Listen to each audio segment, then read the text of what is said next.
श्रीमद् भागवत गीता के पहले अध्याय का महत्व। श्री पार्वती जी ने कहा, भगवान आप सब तत्वों के ज्ञाता हैं। आपकी कृपया मुझे श्री विष्णु संबंधित नाना प्रकार के धर्म सुनने को मिले जो समस्त लोगों का उद्धार करने वाले हैं। वेदेश अब मैं गीता का महत्व सुनना चाहती हूँ, जिनका श्रवण करने से श्री हरि में भक्ति बढ़ती है।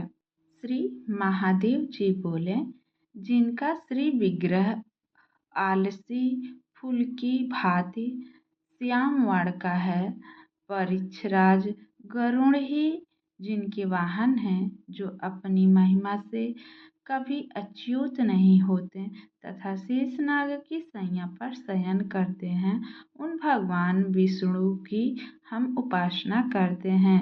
एक समय की बात है, मूर दैत्य के नाशक भगवान विष्णु शेषनाग के रमणीय आसन पर सुखपूर्वक विराजमान थे।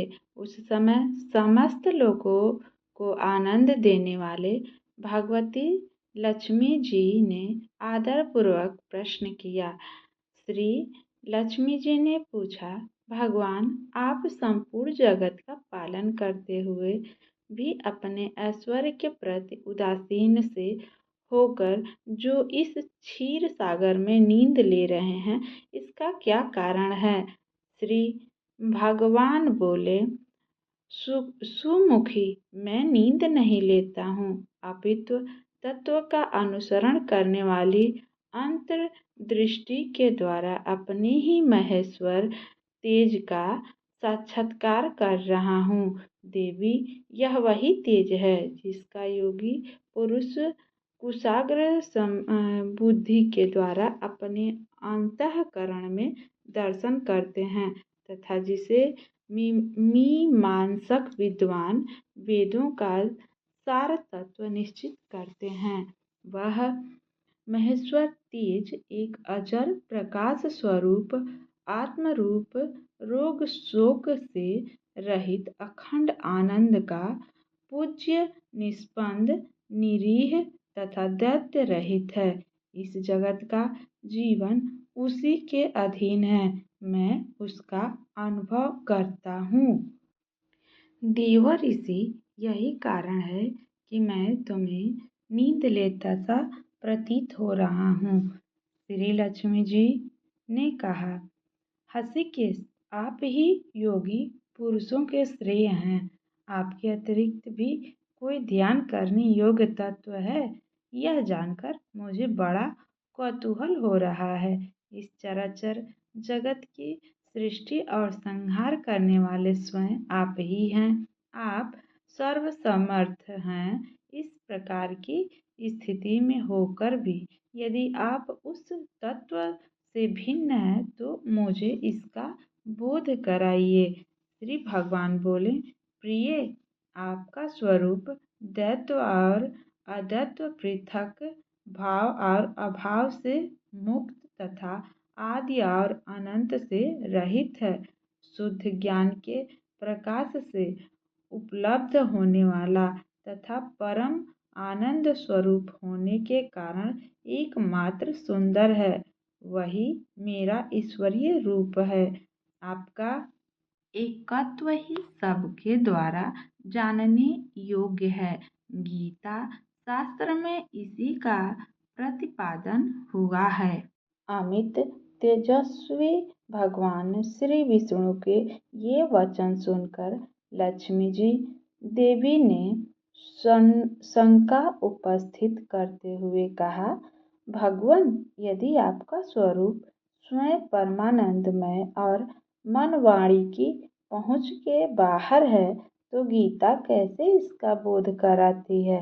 मेरे इस संदेह का आप निवारण कीजिए। श्री भगवान बोले, सुंदरी सुनो, मैं तुम्हें गीता में अपनी स्थिति का वर्णन करता हूँ। क्रमशः 5 अध्यायों को तुम 5 मुख जानो, 10 अध्याय को 10 भुजाएं समझो तथा 1 अध्याय उदर और 2 अध्याय को दोनों चरण कमल जानो। इस प्रकार यह 18 अध्यायों की वाङ्मयी ईश्वरीय मूर्ति ही समझनी चाहिए। यह ज्ञान मात्र से ही महान पातकों का नाश करने वाली है।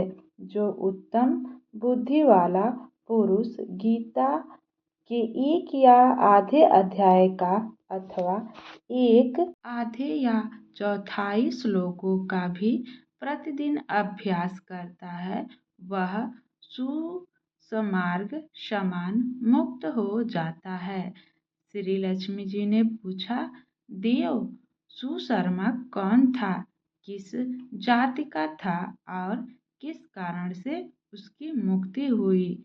इस कारण से उसकी मुक्ति हुई। श्री भगवान बोले, प्रिय, सुशर्मा बड़ी खोटी बुद्धि का मनुष्य था। पापियों का तो वह शिरोमणि ही था। उसका जन्म वैदिक ज्ञान से शून्य एवं क्रूरतापूर्वक कर्म करने वाले ब्राह्मणों के कुल में हुआ था। वह न ध्यान करता था, न जप, न ओम करता था, न अतिथियों का सत्कार। वह लंपट होने के कारण सदा विषयों के सेवन में ही आसन्न रहता था। हल जोतता और पत्ते बेचकर जीविका चलाता था। उसे मदिरा पीने का व्यसन था तथा वह मांस भी खाया करता था। इस प्रकार उसने अपने जीवन का दीर्घकाल व्यतीत कर दिया। एक दिन मूढ़ बुद्धि सुशर्मा पत्ते लाने के लिए किसी ऋषि की वाटिका में घूम रहा था। इसी बीच काल स्वरूपी धारी काले सांप ने उसे डस लिया। सुशर्मा की मृत्यु हो गई। तदंतर वह अनेक नरकों में जा वहाँ की यातनाएं भोग कर मृत्युलोक में लौट आया और वहाँ बोझ ढोने वाला बैल हुआ।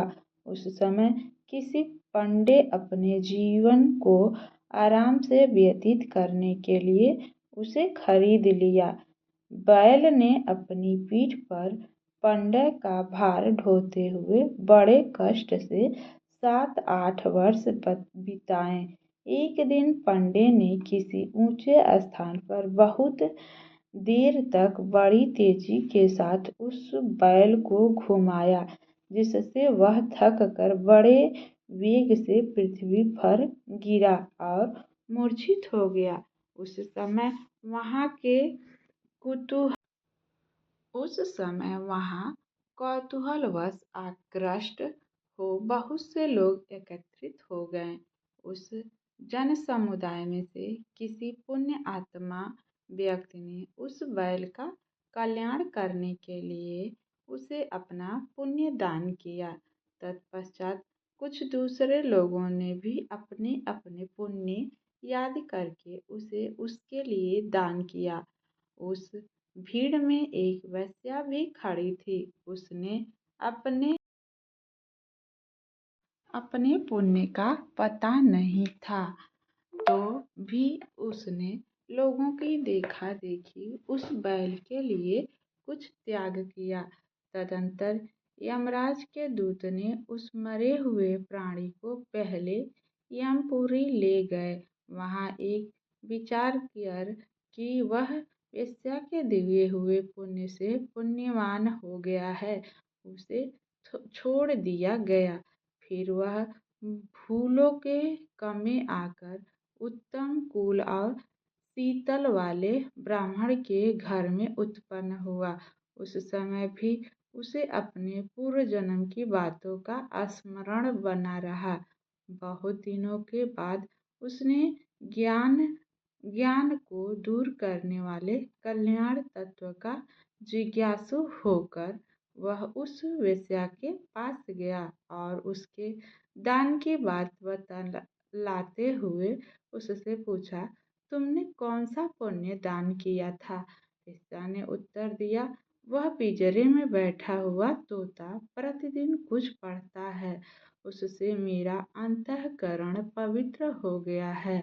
उसी का पुण्य मैंने तुम्हारे लिए दान किया था। उसके बाद उन दोनों ने तोते से पूछा। अब उस तोते ने अपने पूर्व जन्म का स्मरण करके प्राचीन इतिहास से कहानी आरंभ किया। शुक्र बोला, पूर्व जन्म में मैं विद्वान होकर भी विद्वत्ता के अभिमान से मोहित रहता था।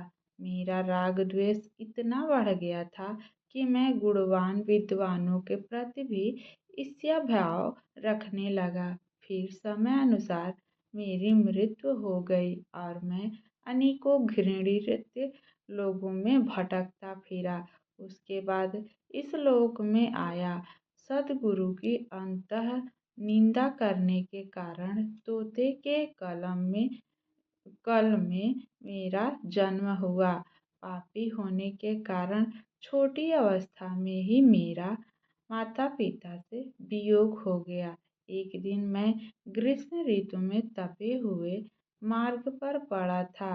वहां से कुछ श्रेष्ठ मुनि मुझे उठाकर लाए और महात्माओं के आश्रम के भीतर एक पिंजड़े में उन्होंने मुझे डाल दिया। वहीं मुझे पढ़ाया गया। ऋषियों के बालक बड़े आदर के साथ गीता के प्रथम अध्याय की आवृत्ति करते थे। उन्हीं से सुनकर मैं भी बारंबार पाठ करने लगा। इसी बीच में एक चोरी करने वाले बहेलिये ने मुझे वहां से चुरा लिया। तत्पश्चात इस देवी ने मुझे खरीद लिया।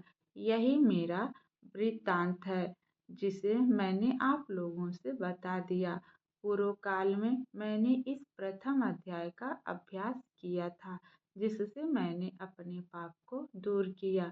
फिर उसी से इस वेश्या का भी अंतःकरण शुद्ध हुआ और उसी पुण्य से द्विज श्रेष्ठ सुशर्मा भी पाप मुक्त हुए हैं। इस प्रकार परस्पर वार्तालाप और गीता के प्रथम अध्याय के महात्म्य प्रशंसा करने के तीनों निरंतर अपने अपने घर पर गीता का अध्ययन करने लगे।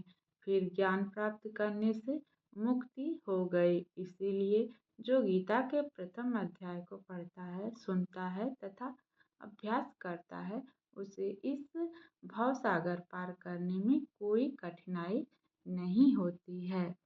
Thank you. हर दिन इस कहानी का, इस गीता का एक एक अध्याय का सार लेकर मैं हाजिर होंगी।